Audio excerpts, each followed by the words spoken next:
জয় হিন্দ। আজকে টি-20 world cup 2024-এর final খেলা হবে।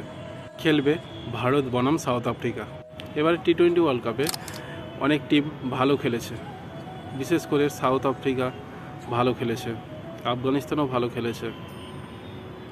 সাউথ আফ্রিকা ফাইনালে উঠেছে, ভারতও ফাইনালে। ভারতের রোহিত শর্মা এখনও ফর্মে ফিরেছে, বিরাট কোহলি তেমন ফর্মে আসতে পারেনি, কিন্তু ব্যাকআপের জন্যে আলাদা ব্যাটসম্যানরা সাপোর্ট করে যাচ্ছে। ইন্ডিয়ার বোলাররা তো সত্যি কোনো জবাব নেই, খুবই ভালো খেলছে। এইভাবে খেললে আশা রাখছি ভারত এবারের ফাইনালে জিতবেই। বিশেষ করে কুলদীপ যাদব খুবই ভালো খেলছে। বুমরার বল তো কোনো কথা নেই।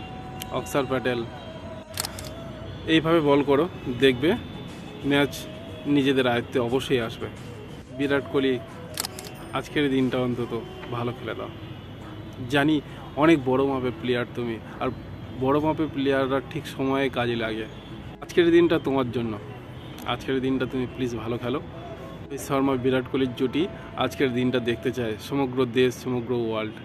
ভগবানের কাছে প্রার্থনা করি তোমরা সবাই ভালো খেলো এবং ভবিষ্যৎ প্রজন্মের আশা আলো সব কিছুই দেখাও তোমরা। জয় হিন্দ।